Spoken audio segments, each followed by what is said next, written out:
In the name of Allah, the most gracious, the ever merciful. Assalamu alaikum wa rahmatullahi wa barakatuh. May the peace and blessings of Allah be upon you all. Welcome to Islam and Civil Rights on Voice of Islam Radio. My name is Talha Sami. I'm a doctor and an author. For the past several years, I've been researching Islam in America, and I seek to wonder why.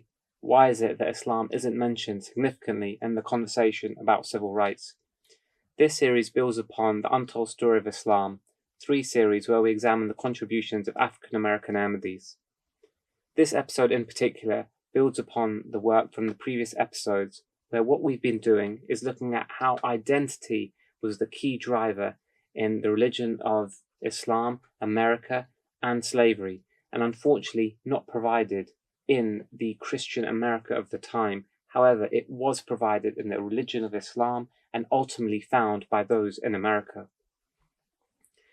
Now, Habib, I would like to move the conversation along because we've been talking from the 20s, 30s onwards as to what the message of Ahmadiyya gave, and we're concluding that Islam was the answer for what many of these people found.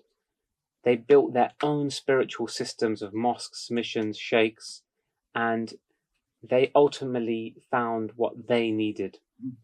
Now, they carried on existing within this Jim Crow, within this racist, segregated America. They carried on in their jobs, they carried on living and driving through Green Book territories. They carried on in that same environment, but they had their faith space. And sometimes that faith space would be multiracial with white people, all the more paradoxical. Now, coming into the 60s and to the 70s, this is when the civil rights question, the question of identity, is really a hot topic. Now, you've obviously lived through many of these times we've spoken about in the past year or so.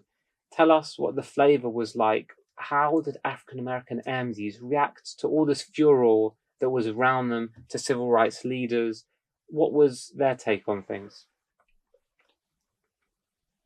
This is a very complex question, and I don't know if I have the short answer.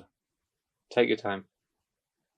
But I can express it to you this way. For us at that time, we were not reacting to civil rights movement. We were not reacting to those particular things.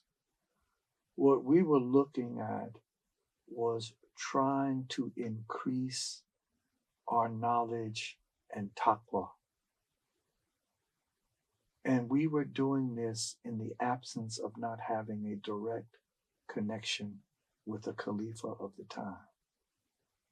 It was during this era is when we as African Americans began to take a bold step and go to some place where African Americans usually don't go. And that's a place called Rabwa, Pakistan, and a place called Qadian, India, or a place called Mecca, Saudi Arabia, or Medina. So we were looking for connection. We were not looking for anything else. And with respect to race, I find it extraordinarily interesting, as you pointed out in your opening monologue. The first Qaid of Qadam al-Ahmadiyya that I remember in the United States was a white Jewish convert named Yahya Sharif.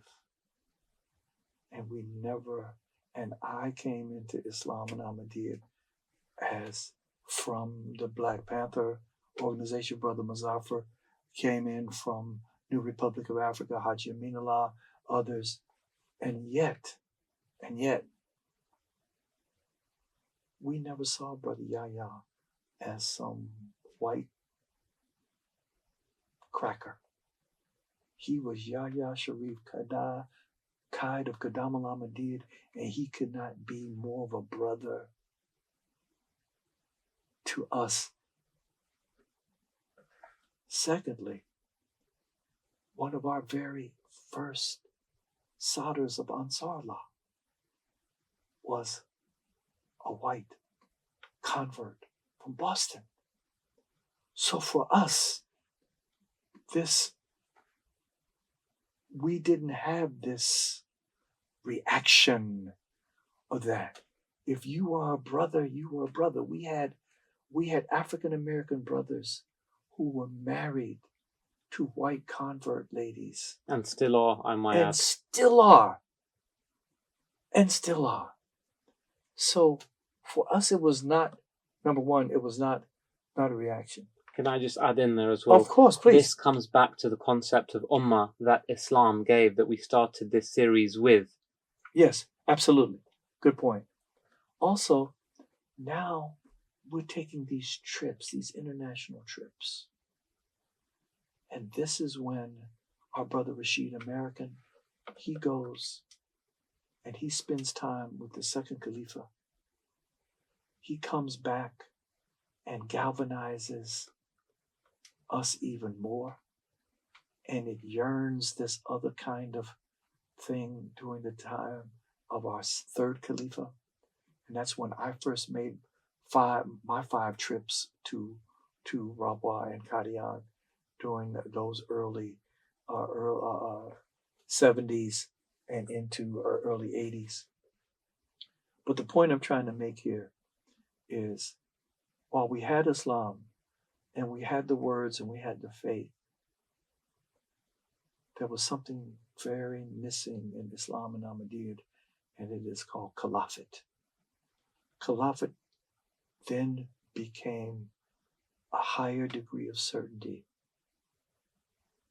Brother Muzaffar went to Rabwa to have a mulikat with Huzur, third Khalifa, to explain to him that we see as African Americans a fundamental difference between what we read in Islam and Ahmadiyya and how we felt we were being treated among some of the South Asian individuals who were administering or in the Jamaat. He went there to have a mulikat and to explain this paradox and this. Sir, in other words, a mandate. You need to do something about this, or essentially we're going to leave. This was not me surmising this. This is me listening as a young man who's coming back. I'm 17 or 18, maybe 18 or 19 now. And I'm listening to these young, fiery, militant individuals. And I can't speak a lot in their caucuses and talking because I hadn't read enough. I couldn't, I just had opinions. But these brothers, you need more than an opinion. You need a reference. You need to be able to say, the promised Messiah said this and here, and not, I think he said this in some, no. The book, the page, almost the line. These brothers were had this type of acumen. Well, Brother Muzaffar goes, and I and two other brothers, we drive him to New York. Long story short, we go back to get him, and he's a different person. He's crying. He's weeping. He looks nothing like this staunch colonel from the New Republic of Africa who was going to Pakistan to straighten out this man who's sending this yet a new kind of white man to us to oppress us again. We done been through oppression. We're not going to read these beautiful lines of the Holy Prophet's thing and then go to these sessions where we feel marginalized again. No. Brother Muzaffar came back and all he said, you've got to go to Pakistan. You've got to go and see Huzur. You got to meet Huzur. Ooh, what is a, we hadn't heard the term Huzur. What's a Huzur? And he's saying, I said, well, what did you do? He said, I went there. Like I said, I was going to tell him. I had all these lists of things. He walked out and he He smiled at me and my heart danced and I just melted. What the heck? You melted? You went that far to melt? And he said, no, you have to go. You have to go. I dropped out of Wilberforce. I took a job mopping floors at a hospital, and it cost $534 for a round trip ticket to Pakistan, Rabwa. And right up to the deadline, I had my $534, Dr. Saab.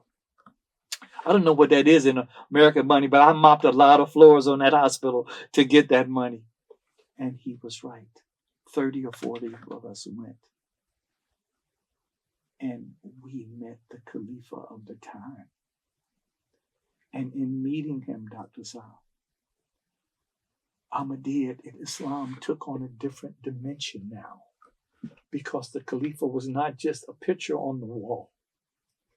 It was not just some concept, some construct, some mystical something that I'm allured to. And it was absolutely life-changing for all of us.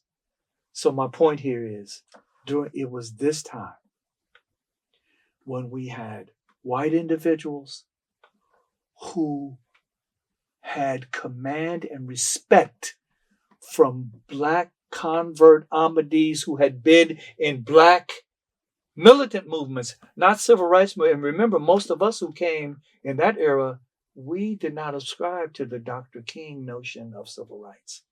Our notion was much more militant. So the point here I'm trying to make is that we now have this last linchpin, and that is the Khalifa of the time. We touched him. We heard him. It was so incredible that during Jalsa, Dr. Saab, we would have 2-3 mulliqats a day with the Khalifa of the time. And he told me, Yusuf Latif, all of us sitting there, he said, I've spoiled you chaps. You see me 2-3 times a day during Jalsa days. A time is coming, and I'm telling you chaps, a time is coming when you will be doing like this to see your Khalifa. And by the way, I want you to meet me over at the farm for lunch. I want to show you how I've taken some earthworms from Germany and put them in the ground, and now I'm growing corn on this dirt that couldn't grow, and I'm going to have a special dish for you for lunch. Meet me for lunch. Assalamu alaikum. I'll see you later. We met him for lunch, and we had samosa. First time I had samosa, and it was the seal of samosa. No samosa has been able to meet that samosa, but my point is, we developed a relationship with the Khalifa of the time, and this added another dimension to our traverse from Mufti to them. I would like to try and get a better understanding for the younger minds who may not have studied, who may not have read this. Okay. So I think particularly from the 90s onwards, Yes. there was a particular glorification of the Nation of Islam, of Malcolm X. And it's understandable why that occurred. Muzaffar Ahmad Zafar also spoke that the media within the 60s, 70s chose to amplify a certain message and downplayed the message of the Ahmadiyya Muslim community. That's correct. Even though the Ahmadiyya Muslim community had been there first, lasted longer, had more missions established across the country, had more output that was being borrowed into and fed into other networks, etc., had more representation in terms of official missionaries on the ground. The list goes on. But the younger minds may have, and I probably certainly did myself before a decade ago, they may say, well, Malcolm X was the face of the civil rights movement for Muslims. He spoke in a particular vitriol in a way that was new. And, we've spoken about the many interactions and how Malcolm X, Malika Shabazz, was shaped beginning to end by Ahmadi thought, although he chose a different path. And those are perhaps conversations for another time. Or they'll say, what about Muhammad Ali? And let me just finish this point for its comprehensiveness. he was in defiance of authority. He normalized black pride, right? So they will say these are the guys we've seen films about, and they may not well know that, Mufti Sadiq, may Allah be pleased with him, he did instill black pride from the very get-go. That was actually part of the Ahmadi message. But these younger minds may say, well, that's what I've seen. And they may think or try to understand, well, how does the Khalifa of the Ahmadiyya community fit into all of this? Could you maybe share something along those lines as to what people are going to be thinking about and what you've said here?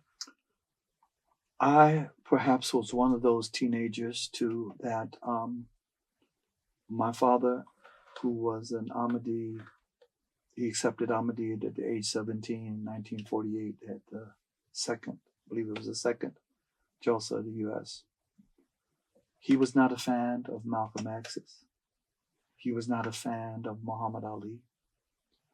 He was not a fan of any of those who espouse that kind of what they called a misrepresentation of the beauty of Islam.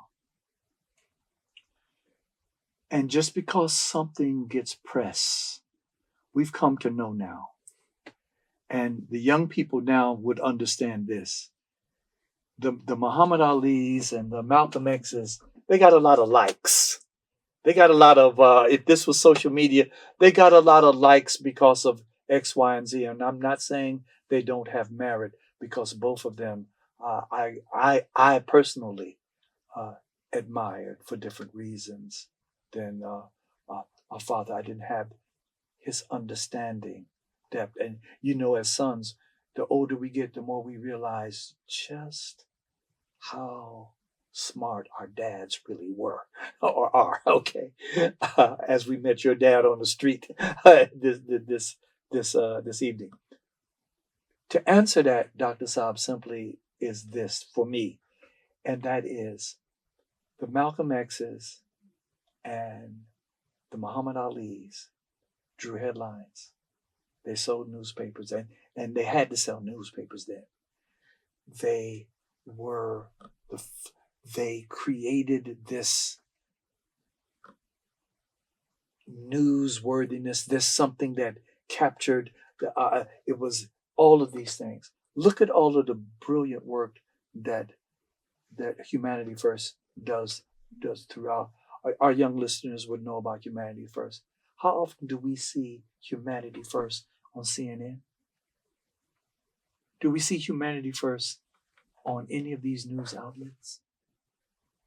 And so my point simply is that Malcolm and Muhammad Ali, yes, while they had that vote, it was not because they were popular in that sense. It was because they were made newsworthy. And usually the media likes to let a few, I think Bill Cosby said that once with Oprah or someone, that you should enjoy it because they only let one of two African Americans in the fishbowl at a time. Like right now, there's this raging thing of who's the greatest. Is it LeBron James or Michael Jordan? They always want to take African American accomplishment and get us to do this kind of thing with it. Who is the greatest, Du Bois or Booker T. Washington? Who is these particular things? So for our younger individuals, while Malcolm and Muhammad Ali did they got it for different reasons. And one of the reasons that you rarely hear about anymore is when Malcolm X began to expose some things within his organization that caused him his life. And Muhammad Ali was when he said, no Vietnamese person has ever called me a nigger, so I'm not going and fight in your war. And they suspended his license. He took it to the Supreme Court and he won. So not only was he a champion, he was one of the few African Americans to win at the Supreme Court at times. So they were newsworthy for a lot of reasons, not necessarily because of quote unquote Islam. That's interesting, because some of the things I would like to say that formulated their thinking, and I think it's worthy of talking about where they got their influences from, because in the previous episodes and series, we've spoken about, what we've spoken about is how the Ahmadiyya community built up its institutions, whether it's literature or language, and even in certain intonations and inflections about the color line, or certain ways that Islam began to come into African American life. I mean, with Malcolm X, he had 4 or 5 interactions with the Ahmadiyya Muslim community when he was Detroit Red, when he was in prison, Ahmadi missionaries visit him. Even when he was in the Nation of Islam, he regularly interacted with Ahmadis, and even after he left the Nation of Islam, he interacted with Ahmadi people. And at these junctures, he was given various bits of literature, and at some points in my works, what I've seen is even he's quoting, not necessarily ad verbatim, but he's taking the ideology more in sync with Ahmadi Muslim thinkers than he is with other Muslim thinkers. In regards to Muhammad Ali, something that always strikes me again and again is that he's actually mentioned that, we believe Buddha and Confucius are prophets. That wasn't common Muslim thinking in the 60s. It was not. In America. Where did he get that from? Mufti Sadiq, may Allah be pleased with him, was mentioning this in the 20s. Yes, absolutely. And we know where he got it from. The question is, and this is my father's point, how come they're not man enough or Muslim enough to say this came from Mirza Ghulam Ahmad? So, this comes further to the point. See, this was my father's point, is that you're taking this concept, you are repackaging it, plagiarizing it, as it were, and saying that it's something else. And while you're getting likes and press and all of these things for it, Islam Ahmadiyya is not in the business of doing it for that. And this is why I'm so glad that we never attached ourselves with some sort of individuals that, let's say, had fame or had these particular things, because when you attach it to a Malcolm or to a Muhammad Ali, look ultimately what happens. And we never did that. What Ahmadiyya always tried to do and continues to strive to do is to spread this message to all corners, to all peoples, and give it in a manner that we don't profit from it. When our third Khalifa went to Africa to unite Africa, he said, we're going to unite Africa, not with guns and not with bullets. We're going to wipe away your tears. We're going to come to give. We're going to serve. We're going to hospitals, schools, etc. So the African American civil rights movement, while it had these Muslim individuals that were no doubt newsworthy, the fact of the matter is there were sports people who were quietly being Muslim. Do you remember Kareem Abdul-Jabbar and the controversy when they bombed his organization? Hakeem Olajuwon would be fasting during Ramadan. Other Muslims who came into various sports things. Ahmadis that played in the NBA as well, Abdul Jilani. Jilani and brother Jamil Gori. Yes, both played in the NBA. On that note, we had an Ijtima, one of our first ones, and we invited both of them, and they came. And so we wanted them to speak, right? Of course, right? So Abdul Jalani told us that he couldn't speak. And we asked him why. He said, because the NBA owns me, brothers. I'm a high-paid slave, quote unquote. That's a direct quote from him. I'm a high-paid slave.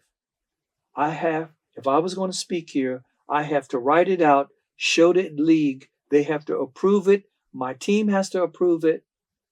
And I probably need to have a jersey or something on with it.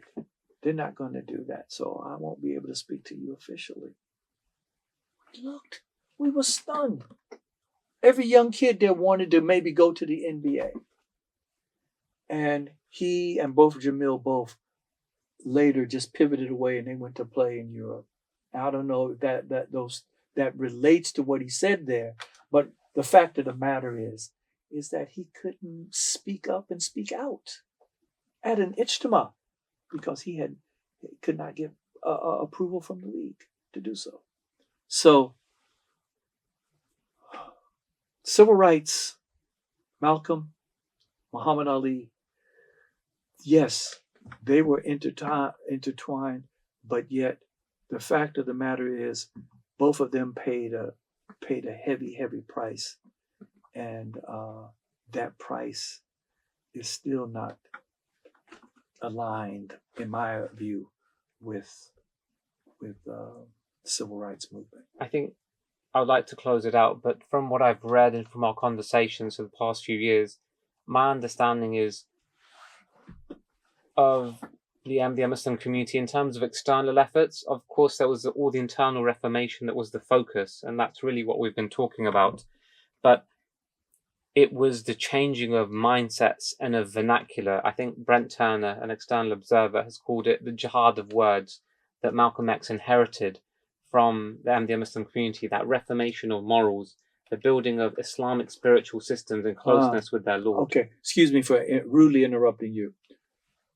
When Mufti Saab came, he took issues, spotlighted the hypocrisy, laser focused on it, unapologetically, but he did it in a classy way that would create a question in the reader's mind. Yes. And you would want to find out more what Islam had to say on this question. Other missionaries and other people who came later, their job was different, I think. They had to work more tarbiyat. They had to do more moral and spiritual training from the within.